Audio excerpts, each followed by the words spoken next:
नमस्कार, आमने सामने न्यूज में आपका स्वागत है। मैं हूं दीप्ति थापा।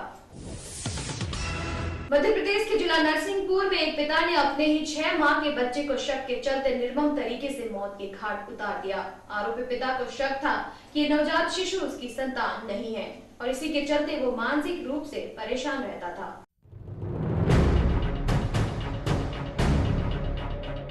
मामला है मध्य प्रदेश के जिला नरसिंहपुर के करेली के पास एक गांव छीतापार का, जहां एक कलयुगी पिता ने अपने ही 6 माह के बच्चे की निर्मम तरीके से हत्या कर दी। बताया जा रहा है कि पिता को शक था कि ये नवजात शिशु उसकी संतान नहीं है और इसी को लेकर वो पिछले कुछ दिनों से मानसिक रूप से परेशान था। आपको बता दें, ये लगातार अपनी पत्नी पर ताने भी कसता था, जिसकी शिकायत उसकी पत्नी ने पुलिस को की थी।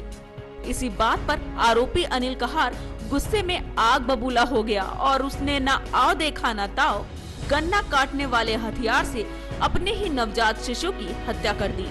फिलहाल पुलिस ने आरोपी पिता को गिरफ्तार कर लिया है। वहीं महिला का रो रो कर बुरा हाल है। 3 महीना से अपने आप दिमाग खराब है। हम तो 4 तलाक थे, हमारे पति है आप वे, हमारे बच्चा तो सोते सुबह पटकता, इनको दिमाग खराब है गो। ब्यूरो रिपोर्ट, आमने सामने न्यूज, नरसिंहपुर। भाजपा सरकार के आते ही जहां एक और गांव के विकास की बात शुरू हुई, वहीं दूसरी ओर जिला ग्राम विकास अभिकरण यानी डीआरडीए कर्मचारियों को वेतन मिलना ही बंद हो गया। पिछले 8 महीने से बिना वेतन के काम कर रहे प्रदेश भर के डीआरडीए कर्मचारी भूखमरी की कगार पर पहुंच गए हैं, लेकिन सरकार अपनी ही राग गा रहे हैं।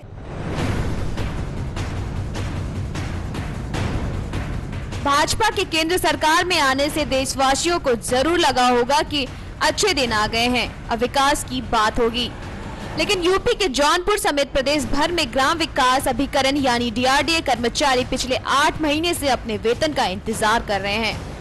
दरअसल डीआरडीए कर्मचारियों के वेतन का 75% अनुदान केंद्र और 25% मदद राज्य सरकार देती है। भारत सरकार और प्रदेश सरकार का ग्राम विकास विभाग का जो एग्रीमेंट है वो 75% हम लोगों को योजनाओं के लिए केंद्र सरकार देती है, 25% राज्य सरकार देती है। लेकिन मई 2014 के बाद से केंद्र सरकार ने डीआरडीए का बजट ही घटा दिया। पूरे भारतवर्ष का बजट था, उसको उन्होंने 500 करोड़ रुपए से कम करके 250 करोड़ रुपया कर दिया। बजट घटते ही कर्मचारियों को वेतन के लाले पड़ गए। सारे कर्मचारी हमारे जो है एकदम भूखमरी के कगार पे हैं। उनके यहाँ घर पे दवा, लड़कों की पढ़ाई लिखाई, तमाम तरह की मतलब सारी दुर्व्यवस्था है। और ये समझिए कि अब तक जून से अब तक जो है इनको सैलरी नहीं मिली। डीआरडीए जौनपुर के कर्मचारियों को 8 महीने से तनख्वाह नहीं मिली है। तनख्वाह न मिलने से सारी दिनचर्या अस्त व्यस्त हो गई है। न लड़कों को फीस कोई दे पा रहा है और घरेलू जो आवश्यकता है उसकी भी पूर्ति नहीं हो पा रही है। जौनपुर में कुल 25 डीआरडीए कर्मचारी है, जबकि प्रदेश भर में इस विभाग के कर्मचारियों की संख्या 995 है। केंद्र सरकार कई साल से इस बात का आलाप कर रही है कि राज्य सरकार इन कर्मचारियों का भरण पोषण खुद करे। कुछ राज्यों ने ऐसा कर भी दिया है, लेकिन उत्तर प्रदेश में अभी इन कर्मचारियों का पालनहार कोई भी नहीं है। 2014-15 में डीआरडीए एडमिनिस्ट्रेशन का जो पूरे भारतवर्ष का बजट था उसको उन्होंने 500 करोड़ रुपए से कम करके 250 करोड़ रुपया कर दिया। केंद्र सरकार पिछले 6 महीने से कोई धनराशि उपलब्ध नहीं करा रही है, जिसके कारण हम लोगों को ये समस्या पैदा हुई। केंद्र और राज्य सरकार की चक्की में पिस रहे इन कर्मचारियों ने 4 महीने पहले धरना भी दिया था, लेकिन सरकार का दिल नहीं पसीजा। आलम यह है कि इनकी पारिवारिक स्थिति बद से बदतर होती जा रही है।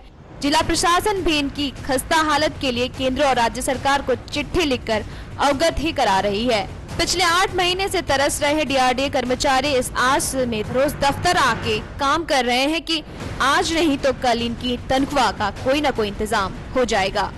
लेकिन इसके पीछे उनका परिवार दाने दाने को मोहताज हो रहा है। बच्चों के स्कूल की फीस तो बड़ा प्रश्न बना हुआ है। ब्यूरो रिपोर्ट, आमने सामने न्यूज, जौनपुर। यूपी के बांदा में एक पति ने अपने पत्नी की पिता को बेटी के गायब होने की सूचना दी, लेकिन उसके ठीक 5 दिन बाद घर के सामने ही कुएं में महिला का शव उतराता मिला। वहीं पुलिस मामला दर्ज करने में हिला हवाली करते नजर आए।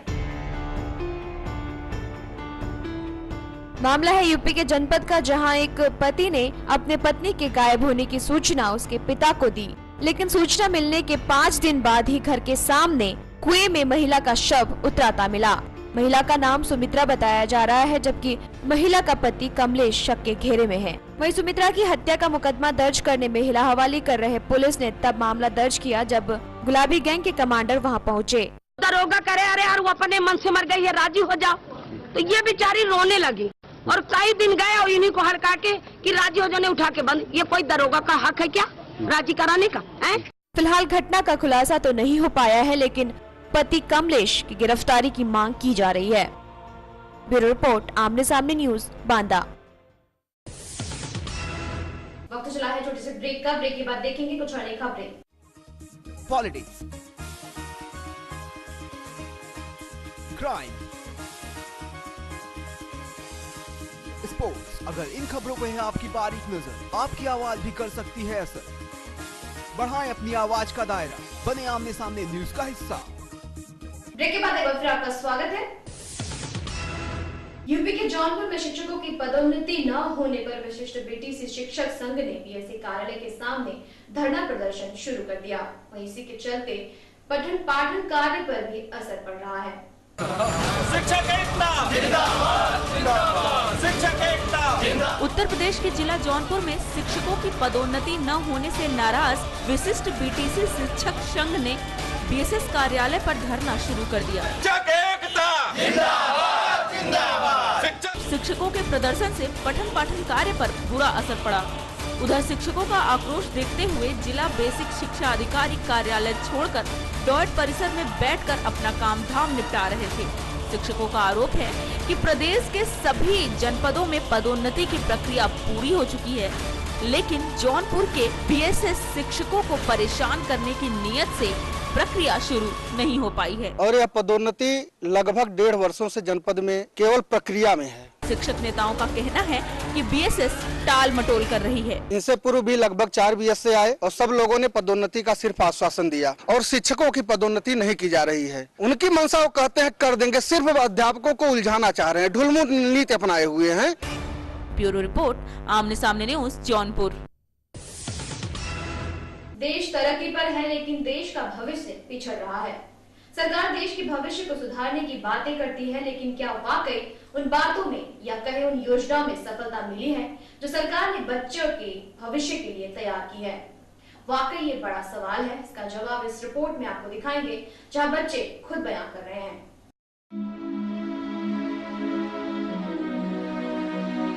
देश के प्रधानमंत्री नरेंद्र मोदी, जिन्होंने शिक्षा स्तर पर हमेशा जोर दिया है और बच्चों की पढ़ाई के लिए शिक्षा दिवस पर उन्होंने खुद पढ़ाई के लिए प्रोत्साहित भी किया।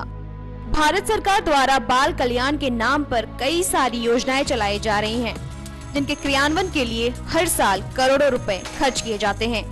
लेकिन इनकी जमीनी हकीकत जाने तो जो तस्वीर उभर कर सामने आती है वो कुछ और ही बयां करती हैं।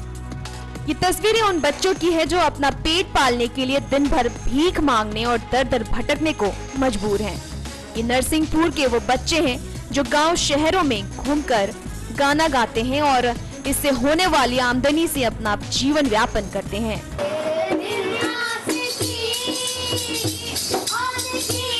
इन बच्चों से जब हमारे संवाददाता ने स्कूल में शिक्षा को लेकर विचार जानना चाहा, तो सुनिए इन बच्चों का जवाब।